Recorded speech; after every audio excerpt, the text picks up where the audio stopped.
Right now on Sunday Square Off, why the city of Phoenix is on a collision course with the U.S. Department of Justice. At stake, who decides how to reform the city's police department and how much that will cost taxpayers. Also on today's show, Kari Lake is trying to build a bridge to Republicans she turned off. Is it a bridge to nowhere? A surge of migrants at the Arizona border shuts down a popular crossing. Is there any way out of this crisis? Democratic Attorney General Chris Mays took on Republican election schemes. Now Republicans are plotting to impeach her.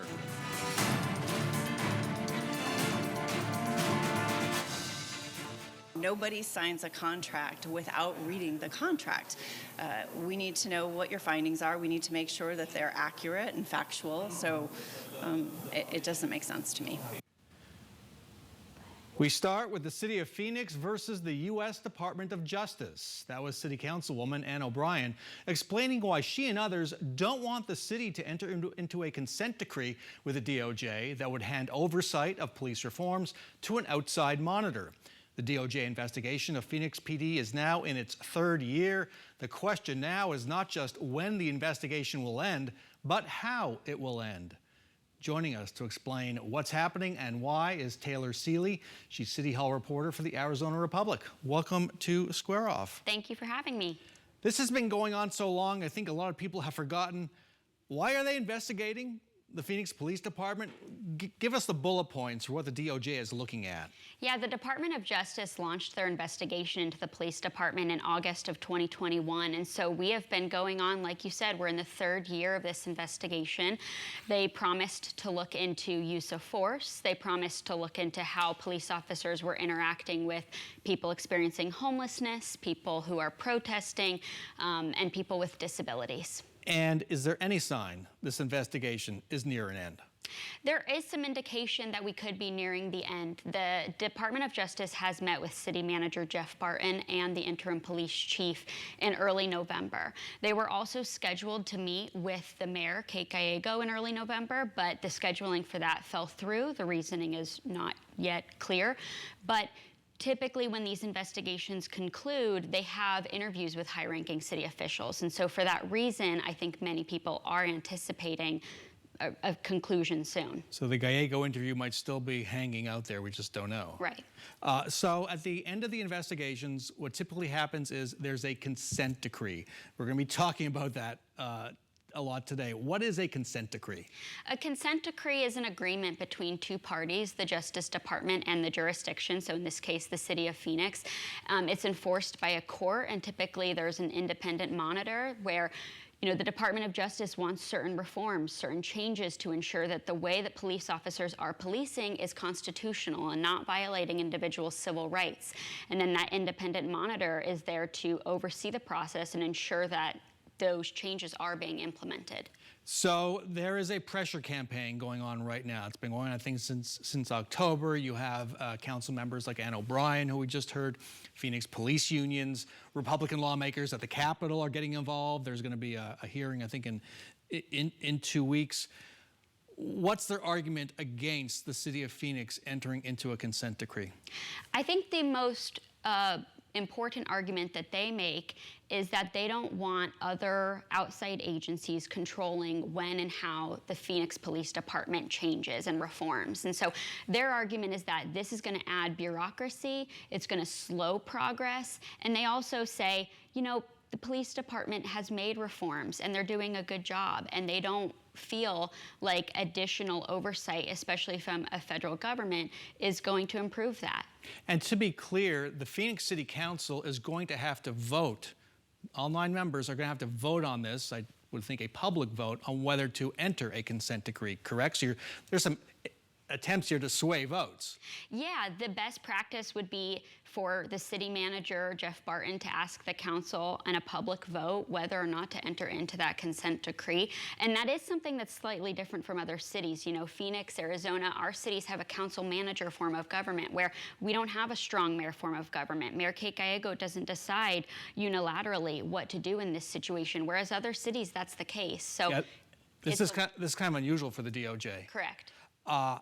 And so there's also the example here in Phoenix of Sheriff Paul Penzone. And at his retirement, when he announced that 2 months ago, he slammed the court monitor. How much is that influencing? How much is what has happened to MCSO over the last decade influencing the protests today? I think the fact that Paul Penzone mentioned how frankly burdensome it seems that the oversight has been on MCSO has weighed heavily. It's really informed the council members. So many of the council members that I speak with do mention that. They always bring that up, that, you know, look at what it's done just across the street at the county. We don't want that here. So it's certainly something the council members bring up, and it's absolutely something the police unions and resident groups bring up. And there is a financial piece to this. Taxpayers have spent $200 and up to $300 million to deal with this court monitor. Right. MCSO, I think it's somewhere in the ballpark of $240 million that has been paid out. And these consent decrees, they are expensive. An independent monitor can cost up to $10 million alone. And then, you know, other cities have paid in the ballpark of $20 million, $50 million. So. Okay. Community groups that have pressed for changes at Phoenix PD, they haven't been part of this back and forth over the consent decree. They're kind of staying out of it. So I want to put up a quote from Biri Hernandez, the executive director of Poder in Action, a critic of Phoenix Police. Here's what she told me. The city council demanding more evidence before signing an agreement in principle is only evidence that they will continue to do whatever it takes to sweep Phoenix police misconduct under the rug and evade accountability. Community members deserve to know how deep the rot in the Phoenix Police Department really is. It's time for the DOJ to release the report.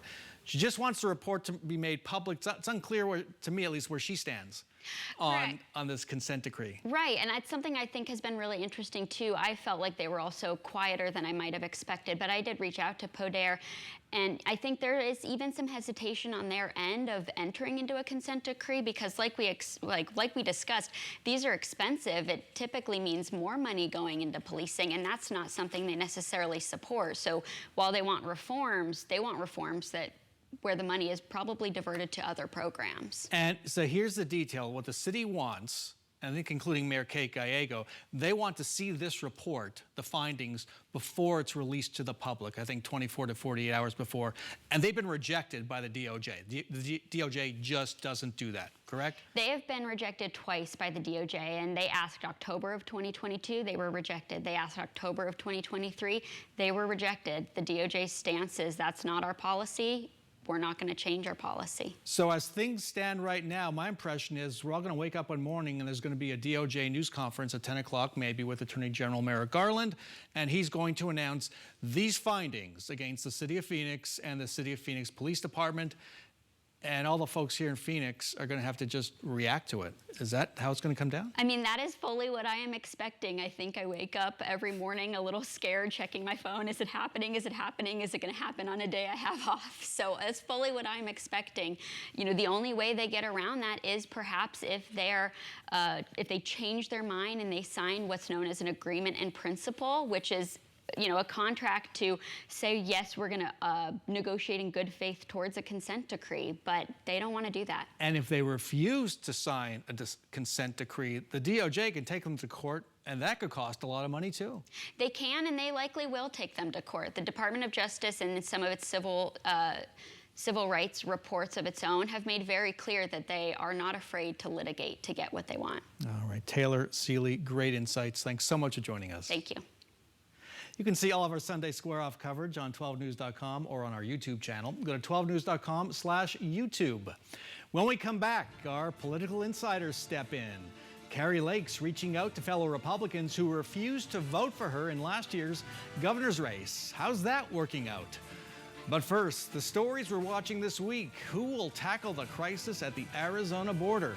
And will the Arizona Supreme Court revive the state's 159-year-old near-total ban on abortion?